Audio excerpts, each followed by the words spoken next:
Hello guys, welcome back to my channel. வீடியோக்குள்ளே போகிறதுக்கு முன்னாடி மறக்காமல் இந்த வீடியோக்கு ஒரு லைக்கை போட்டுருங்க. லாஸ்ட் பார்ட்டில் இந்த சூனியக்காரியோட உண்மையான சுயரூபத்தை வெளியே கொண்டு வரணும் அப்படிங்கிறதுக்காக பாபா கிட்டேருந்து வாங்கிட்டு வந்த ஷாலை மருமக கிட்ட கொடுத்து கொண்டு போய் போட்டு விட சொல்லுவாங்க. ஸோ அதே மாதிரி அவங்களும் போட்டு விட்டுட்டு இருக்காங்க மருமகக்காரிக்கு. பட் அவளுக்கு எதுவுமே ஆகலை. அதை அவளும் வாங்கி போட்டுக்கிட்டு சிரிச்சிட்டு நின்றுட்டுருக்கா. பாட்டிக்கு ஒன்றுமே புரியல, இது எப்படி சாத்தியம் அப்படிங்கிற மாதிரி பார்த்துட்டு இருக்கு.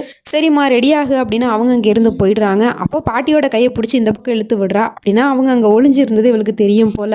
பாட்டிக்கிட்டேயுமே கேட்குறா, என்ன பாட்டி என்ன யோசிச்சுட்டு இருக்கீங்க, எப்படி எனக்கு எதுவும் ஆகலையே அப்படின்னு யோசிச்சுட்டு இருக்கீங்களா? ஒன்றும் குழம்ப வேணாம், நானே அதுக்கான விளக்கத்தை சொல்கிறேன். இப்போ இந்த ஷால் இருக்கு இல்லையா, இது நீங்கள் கொண்டு வந்த ஷால் இல்லை, இது டூப்ளிகேட்டாக நானே ரெடி பண்ண ஷாலு. நீங்கள் கொண்டு வந்த ஷாலு இதோ இங்கே இருக்குது பாருங்க எரிஞ்ச நிலமையில அப்படிங்கிற மாதிரி சொல்லிட்டு பாட்டியோட உண்மையான ஷாலை எரிச்சு போட்டுறா. அப்பவும் பாட்டி சொல்லுது, இந்த ஷால் இல்லைன்னா என்ன, உன்னோட உண்மையான சுயரூபத்தை எல்லாருக்கிட்டையும் போயிட்டு நான் இப்போவே சொல்ல போகிறேன் அப்படிங்கிற மாதிரி சொல்லிட்டு கிளம்ப போனா பாட்டியோட கையை பிடிச்சி முறுக்கிக்கிட்டு, அவ்வளோ என்ன அவசரம் கிளவி, என்கிட்ட மோதியனால ஜெயிக்க முடியுமா அப்படிங்கிற மாதிரி சொல்லிட்டு பாட்டியோட கை கால்லாம் கட்டி போட்டு வச்சிருக்கா.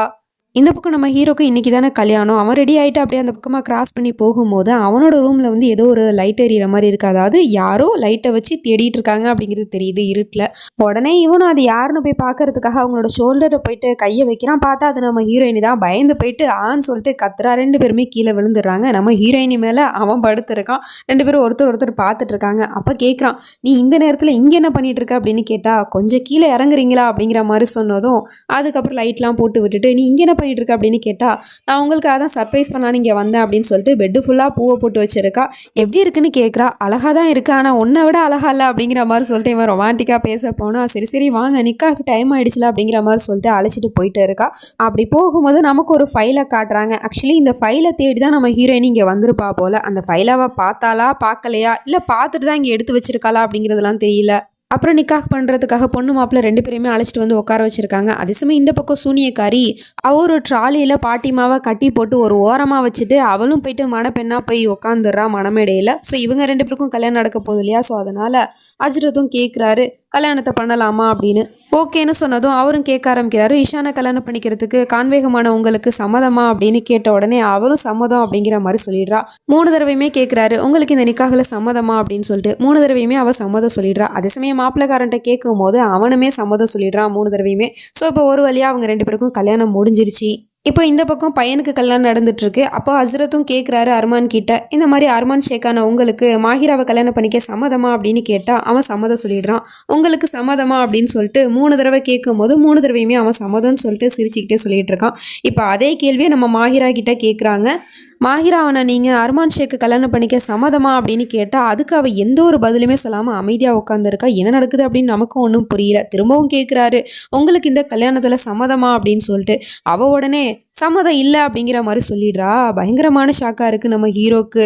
என்னம்மா சொல்கிற அப்படின்னு கேட்டால், ஆமாம் நான் உண்மையை தான் சொல்கிறேன், எனக்கு இந்த கல்யாணத்தில் சம்மதம் இல்லை அப்படிங்கிற மாதிரி சொல்லிட்டு இருக்கா. அப்போ ஹீரோவும் சொல்கிறான், நீ ஏதோ குழப்பத்தில் இருக்குன்னு நினைக்கிறேன் அப்படின்னு சொன்னால், இப்போ தான் என்னோட எல்லா குழப்பத்துக்கான விடையும் கிடச்சிருக்கு, எனக்கு இந்த கல்யாணத்தில் சம்மதம் இல்லை அப்படிங்கிற மாதிரி சொல்லிட்டு அவள் பாட்டிக்க இங்கேருந்து ஓடி போயிடுறா. இவனுக்கு ஒன்றுமே புரியல.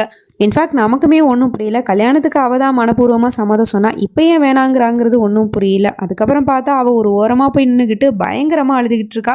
அவள் அழுகிறத பார்க்கும்போது அவளுக்கு ஏதோ ஒரு விஷயம் பாதிச்சிருக்கு அப்படிங்கிறது நல்லாவே தெரியுது. ஸோ பின்னாடியே ஹீரோ கேட்குறான், உனக்கு என்னதான் பிரச்சனை மாஹிரா, நீ தானே கல்யாணத்துக்கு சம்மதம் சொன்னேன், இப்போ எல்லாருக்கு முன்னாடியும் சம்மதம் இல்லைன்னு சொல்லிட்டு வந்தா என்ன அர்த்தம் அப்படின்னு கேட்டா, நான் உங்களை கல்யாணம் பண்ணிக்க மாட்டேன்னு தான் அர்த்தம் அப்படின்னு சொல்லிட்டு இருக்கா. ஆனால் ஏன் எதுக்காக கல்யாணம் பண்ணிக்க மாட்டேன் அப்படின்னு கேட்டா, ஏன்னா இந்த கல்யாணத்தை ஏற்பாடு பண்ணதே நீங்கள் தானே, என் வாயில நான் சம்மதம் சொல்லணும் அப்படிங்கிறதுக்காக கேவலமான வேலையெல்லாம் பார்த்தவர் தானே நீங்கள் அப்படிங்கிற மாதிரிலாம் சொல்லிட்டு இருக்கா. அவனுக்கு ஒன்றுமே புரியல.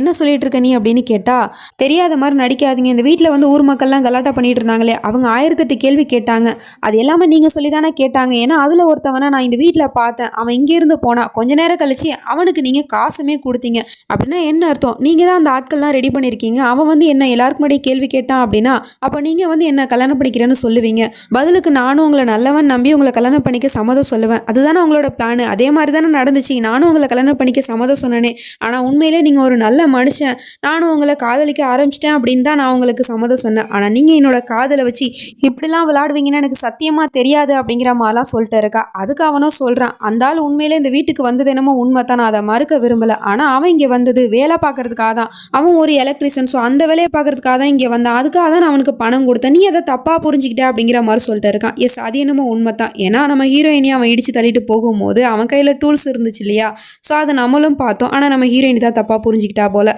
பட் இருந்தாலும் அவள் சொல்கிறா, அப்படியா சரி ஓகே, அது வேணா நான் தப்பாக புரிஞ்சுக்கிட்டேனே வச்சுக்கோங்க, அப்போ இதுக்கு என்ன அர்த்தம் அப்படிங்கிற மாதிரி சொல்லிட்டு அந்த ஃபைலை தூக்கி விட்டு எறிஞ்சிட்டு இருக்கா. அதில் என்ன இருக்குன்னு பார்த்தா இந்த வீட்டோட பேப்பர்ஸ் தான். இதை நம்ம ஹீரோ கிழிச்சு போட்டது நமக்கும் தெரியும், ஹீரோயினுக்கும் தெரியும். இதை நீங்கள் என் கண்ணு முன்னாடியே கிழிச்சு போட்டிங்கல்ல, அப்புறம் எப்படி இது வந்துச்சு அப்படின்னா இது எல்லாமே இந்த வீட்டை வாங்குறதுக்கான ட்ராமாவா, இதுக்காக என் காதில் வச்சு என்னை ஏமாத்திருக்கீங்களா, எனக்கு துரோகம் பண்ணியிருக்கீங்களா அப்படிங்கிற மாதிரிலாம் கேட்டுட்டு இருக்கா. நமக்குமே ஒன்றும் புரியல, இந்த ப்ராப்பர்ட்டி பேப்பர் தான் அவன் கிழிச்சு போட்டானே, அப்புறம் எப்படி வந்துச்சுங்கிற மாதிரி தான் இருக்குது. அதுக்கு அவனும் சொல்கிறான், நான் எல்லாமே உனக்கு தெளிவாக புரிய வைக்கிறேன், ப்ளீஸ் நீ ஏதோ தப்பாக புரிஞ்சிட்ருக்க, மிஸ் அண்டர்ஸ்டாண்டிங் ஆகிடுச்சு, மற்றபடி நான் உன் மேலே வச்சிருக்க காதல் உண்மை, நான் உன்னை மனசார தான் கல்யாணம் பண்ணிக்கணும்னு நினச்சேன், மற்றபடி இதுக்கு பின்னாடி எந்த ஒரு காரணமும் இல்லை அப்படிங்கிற மாதிரிலாம் சொன்னால் இந்த கல்யாணம் என்றைக்குமே நடக்காது, நான் உங்களை என்றைக்குமே கல்யாணம் பண்ணிக்க மாட்டேன் அப்படிங்கிற மாதிரி சொல்லிட்டு அவங்க இருந்து கோமா போயிடுறா. அதுக்கப்புறம் இவன் வந்து சொல்லிக்கிட்டு இருக்கான், நான் உன்னை காதலிக்கிறது உண்மை, அப்படி இருக்கும்போது உன்னை நான் கல்யாணமும் பண்ணிப்பேன், அது கட்டாயப்படுத்தணும்னாலும் சரி அப்படிங்கிற மாதிரி சொல்லிட்டு இருக்கான். அப்போ தான் நமக்கு ஒரு விஷயத்தை காட்டுறாங்க. எஸ், இவன் ப்ராப்பர்ட்டி பேப்பரை கிழிச்சு போட்டான் இல்லையா, அது சும்மா ஏதோ ஒரு பேப்பர் தான் போல்.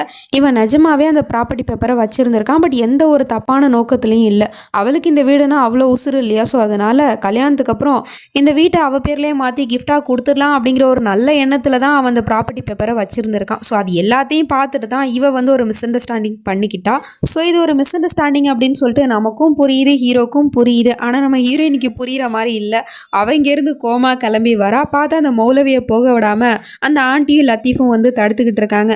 கொஞ்ச நேரம் வெயிட் பண்ணுங்க, பொண்ணு மாப்பிள்ளையும் பேசிகிட்டு இருக்காங்க, சமாதானம் பண்ணி எப்படியாவது மாப்பிள்ளை பையன் கூட்டிகிட்டு வந்துடுவான் பொண்ணு அப்படிங்கிற மாதிரி சொன்னால் அப்போ நம்ம ஹீரோயினி அங்கே வந்து சொல்லிட்டு இருக்கா, நீங்கள் கிளம்புங்க, இந்த கல்யாணத்துக்கு நான் ஒத்துக்க மாட்டேன், அதுவும் இந்த கல்யாணம் என்றைக்குமே நடக்காது அப்படின்னு சொல்லிட்டு அங்கே இருக்கிற ஹீரோவோட தலைப்பாவெல்லாம் தூக்கி போட்டு வீசிக்கிட்டு இருக்கா.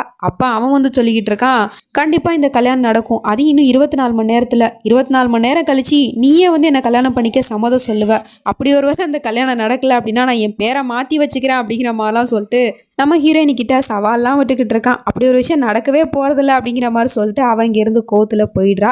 இந்த பக்கம் கான்பேகமுக்கும் இஷானுக்கும் கல்யாணம் ஆயிடுச்சு இல்லையா, ஸோ ரொம்ப நேரமாக பாட்டி ஆளே காணோம், கல்யாணத்துக்கும் வரல. அதை பார்த்துட்டு இஷானும் கேட்குறான், எங்கள் பாட்டி ஆளே காணோம், கல்யாணத்துக்கு கூட அவங்க வரலையா, அவங்க எங்கே போனாங்க அப்படிங்கிற மாதிரி கேட்டால் தெரிலையப்பா, அவங்க எங்கேயாவது தான் இருப்பாங்க அப்படிங்கிற மாதிரி சொல்லிட்டு இவங்க சொல்லிட்டு இருக்காங்க.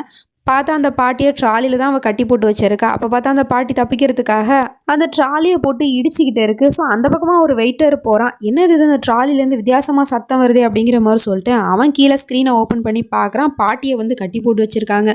உடனே அவன் வந்து கை கட்டு கால் கட்டெல்லாம் அவுத்து விட்டான். பாட்டியுமே அங்கேருந்து எஸ்கேப் ஆகிடுது.